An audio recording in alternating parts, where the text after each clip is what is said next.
तुमने कभी ना कभी सोचा होगा कि मेरी सेल्फ एस्टीम इतनी लो कैसे है।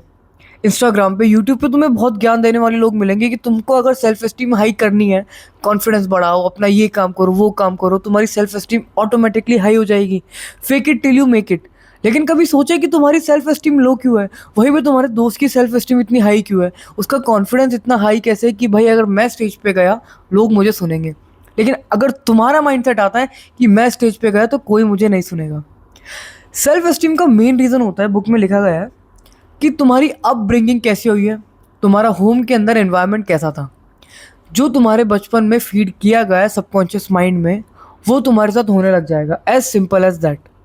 यहाँ बताया गया है कि अगर तुम्हें बोला गया है कि वी हैव पुअर मनी, हम फालतू पैसा वेस्ट नहीं कर सकते, तुम मैथ्स में अच्छे नहीं हो, तुम बोलने में अच्छे नहीं हो, तो बचपन में तुम्हारा वो माइंडसेट बन चुका है कि यार अब मैं मैथ्स में अच्छा नहीं बन सकता हूँ, और मेरी कम्युनिकेशन स्किल्स अच्छी नहीं है, मेरे में कॉन्फिडेंस नहीं है।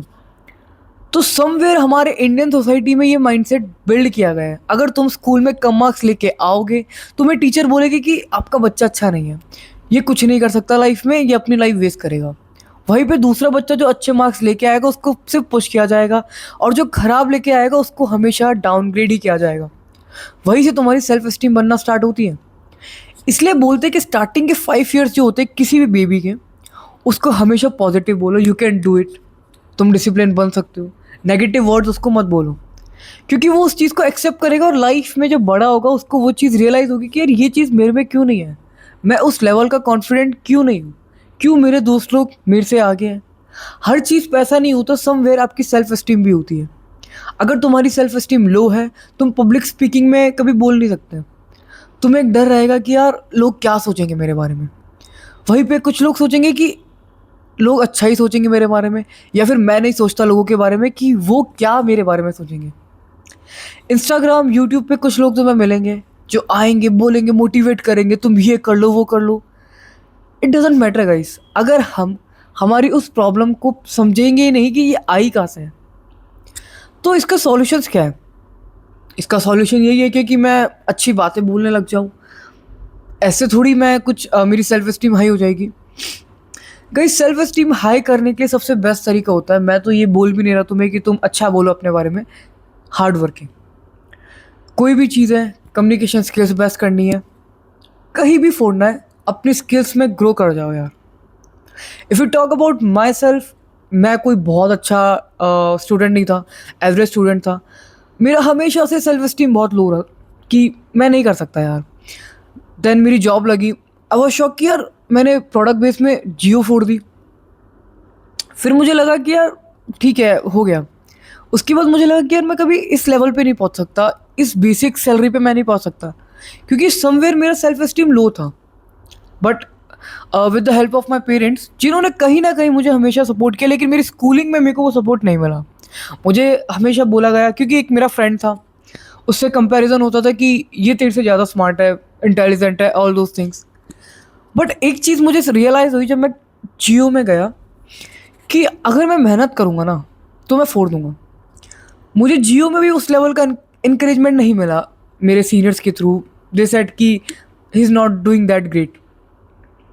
बट मुझे एक चीज़ याद थी कि एक सीनियर था मेरे साथ, जिसने मुझे हमेशा बोला कि फोड़ सकता है तू, हार्ड वर्क कर। मैंने देखा हार्ड वर्किंग कैसे करूँ। मुझे डीएसए में कभी इंटरेस्ट नहीं था, ये टेक की बात है। मैंने सिस्टम डिज़ाइन पढ़ना स्टार्ट किया, बेसिक्स मैंने क्लियर करना स्टार्ट किया, मैंने जॉब स्विच मारी। देन मुझे एक चीज़ रियलाइज़ हुई कि सेल्फ एस्टीम ना तो तुम्हारे fake it till you make it से आता है, ना तुम मतलब कुछ भी बोलोगे उससे नहीं आएगा, हार्ड वर्क से आएगा। अगर तुमने फोड़ा है, अगर तुम उस चीज़ में काम कर रहे हो, डेफिनेटली तुम्हारा कॉन्फिडेंस ग्रो होगा, और वो ग्रो होने लगेगा, सेल्फ एस्टीम भाई कहाँ से कहाँ पहुँच जाएगी। अभी मुझे कॉन्फिडेंस है कि मुझे कोई भी प्रोजेक्ट दे दो ब्रो, मैं उसको ईजिली हैंडल कर लूँगा। ये कोई मेरे में बचपन से नहीं था, क्योंकि बचपन से मैं अंडर कॉन्फिडेंट बॉय था।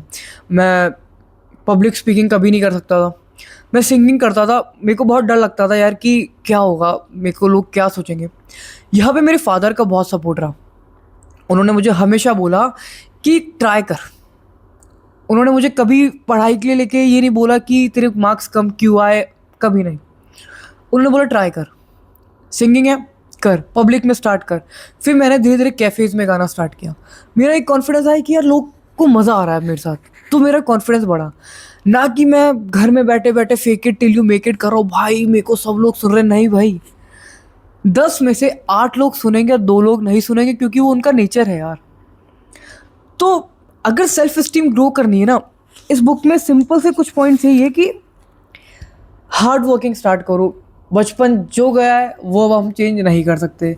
हमारा सबकॉन्शियस माइंड में चेंज कर सकते हैं कि ब्रो हमको ये चीज़ मिल सकती है, क्योंकि वो एक बार डोपामिन हिट गया ना कि यार ये प्राइस मेरे को मिला, ये मैंने मेहनत करी 1-2 महीने में या 6 महीने में, तो मुझे ये रिजल्ट मिला। तो अगर वो मिलना स्टार्ट होगा ना, तो भाई सबकॉन्शियस माइंड भी क्या, सब कुछ तुम अपने काबू में कर सकते हो यार। तो ना तो ये चीज़ सोचो कि यार मैं इंस्टाग्राम पे या यूट्यूब पे जाके मोटिवेशनल वीडियो देखूंगा और अगले दिन से मैं पैसे वाला बन जाऊंगा, डिसिप्लिन मोटिवेटेड बन जाऊंगा। भाई तुमने कितने तो टाइम टेबल बना दियोगे। मैं भी सेम कैटेगरी में हूँ, हर दूसरे तीसरे दिन टाइम टेबल बनाता हूँ, लेकिन फॉलो नहीं करता हूँ, क्योंकि मेन रीज़न नहीं पता था यार मेरे को कि क्यों फॉलो नहीं हो रहा है। क्योंकि मेरे माइंडसेट में ये था कि मुझे बोला गया मैं मेहनत कर ही नहीं सकता हूँ, मैं डिसिप्लिन नहीं बन सकता हूँ। तो मेरा जैसे अलार्म बजेगा मुझे लगेगा यार मैं नहीं कर सकता यार, ये मेरे बस की बात नहीं है। मैं 50,000 रुपये भी नहीं कमा सकता हूँ, ये मेरे बस की बात नहीं है। पर जब तुम एक बार कमाओगे ना, तुम 30 भी कमाओगे ना, तुम्हारा कॉन्फिडेंस ग्रो होगा कि यार मैं तो कभी इमेजिन नहीं किया कि मैं 20 कमा सकता हूँ, तुमने 30 कमाया। फिर तुम्हारे माइंड में कॉन्फिडेंस ग्रो किया कि भाई 50 तो अब मैं कमा सकता हूँ, 100, 1 लाख, 2 लाख ये इजीली आ सकता है। आई एम नॉट सेइंग कि मैं उस स्टेज पे हूँ, लेकिन मेरा उस लेवल का सेल्फ एस्टीम धीरे धीरे ग्रो कर रहा है, क्योंकि मैं मेहनत कर रहा हूँ कि भाई अब मैं कमा सकता हूँ। कि मैं उन लोगों में नहीं हूँ कि मैं सिर्फ बोलूँगा, मैं मेहनत करके कमाऊँगा। मैं कोई लक के थ्रू नहीं कमाऊँगा कि मुझे मिल जाएगा, नहीं भाई, मिलेगा तो मेहनत के थ्रू मिलेगा। So this is what self esteem है। सो आई होप तुम्हें ये वीडियो पसंद आई होगी। इसमें कोई तगड़ी एडिटिंग नहीं है, इसमें सिर्फ एक रियल टॉक है गाइस, जो कि अपने बुक से पढ़ी गई है कि क्या चीज़ हम ग्रो कर सकते हैं। ना कि यहाँ पे हमने जीपीटी से कोई स्क्रिप्ट निकलवाई है, ना हमने कोई एलएलएम मॉडल का यूज़ किया, क्योंकि अभी मार्केट में यही चल रहा है भाई, जीपीटी मेरे को एक वायरल स्क्रिप्ट दे दो मैं हो जाऊँ वायरल। नो भाई, अगर तुम उस चीज़ के बारे में पढ़ रहे हो, go for it, share your knowledge with people. क्योंकि मैं यहाँ पे ये नहीं चाहता हूँ कि यार मेरे 10 लाख फॉलोवर हो जाए, मैं बहुत पैसा कमाऊँ। मेरा माइंडसेट चेंज ये हुआ है कि मैं 10 लोगों को भी अगर सिखाऊं तो 10 लोग को हेल्प मिले यार, कि यार ये इसने बहुत तगड़ी चीज़ बोली। मेरा माइंडसेट भी यही था जब मैं इंस्टाग्राम पे आया, मुझे वायरल होना है, बहुत पैसा कमाना है। नाउ मेरा माइंडसेट शिफ्ट हो रहा है कि नहीं यार, अगर 10 लोग भी मेरी कोई भी बात से उनको हेल्प हो रही है उनकी लाइफ में, that is important for me. उसके अलावा कोई इंपॉर्टेंट नहीं है यार, कि पैसा अपने आप आएगा। सो होप गाइस तुम्हें मज़ा आया होगा वीडियो देखने में। सब्सक्राइब करना है वो तुम्हारे हाथ में है कि यार तुम्हें जो मज़ा आए वो करो। सो मिलते हैं नेक्स्ट वीडियो में, एंड लेट्स सी क्या होता है।